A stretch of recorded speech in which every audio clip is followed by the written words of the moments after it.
Halo teman-teman, dengan aku Innova Melisa. Kali ini aku mau sharing tentang liburan keluarga dengan sakit autoimun ya teman-teman.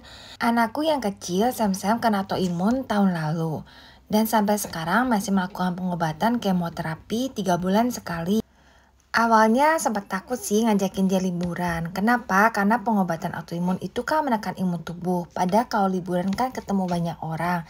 Takutnya kena kuman dan akhirnya dia sakit. Setelah konsultasi dengan dokter dan memantapkan hati, akhirnya pergi liburan juga. Apa yang bisa mendukung Sam-Sam bisa pergi liburan? Yang pertama, walaupun masih dalam masa pengobatan, sejak 6 bulan lalu, kondisi Sam-Sam itu bisa dikatakan stabil, nggak ada gejala yang keluar.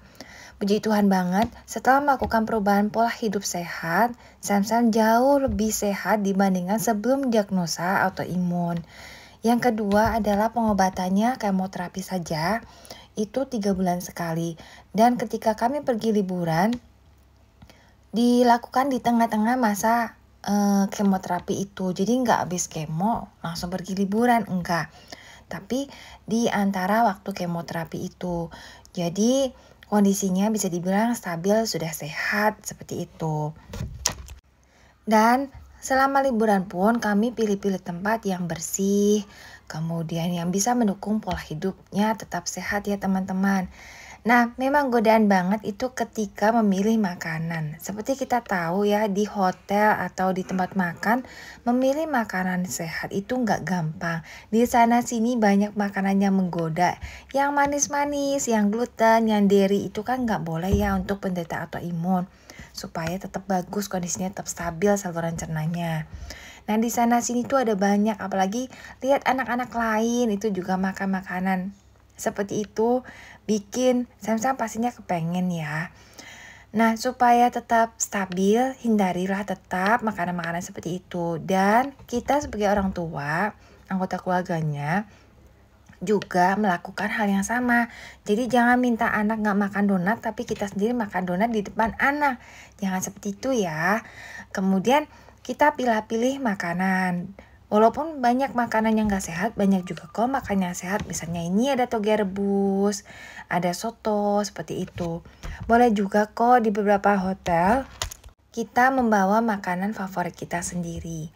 Kemarin di hotel ini jujur aja aku masak ayam bumbu Italia kesukaan Sam-Sam. Jadi dia nggak masalah ketika melihat orang lain makan makanan yang favorit buat orang lain itu. Karena dia sendiri menikmati makanan yang dia suka teman-teman.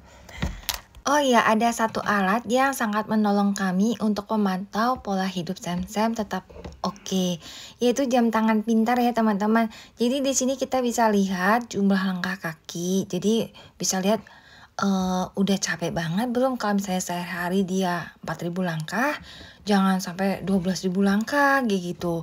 Kan kecapean banget tuh, mungkin 6.000 atau 7.000 atau 8.000 nggak apa-apa.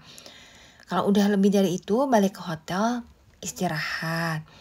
Terus jam tidurnya juga dipantau, kualitas tidurnya juga apakah cukup lelap tidurnya. Kalau misalnya tidurnya lelap, tandanya kan kesehatannya terjaga, besoknya bisa aktivitas seperti biasa. Kalau misalnya malamnya tidurnya nggak lelap, sebaiknya ajak liburan yang lebih slow, jangan yang capek banget, supaya nggak jatuh sakit karena imunnya ngedrop gitu teman-teman. Oke, sekian sharing dari aku. Semoga bermanfaat ya. Terima kasih udah nonton. Jika ada yang mau ditanyakan atau saran atau masukan, boleh tulis di kolom komentar ya teman-teman. Sampai ketemu lagi. Dadah.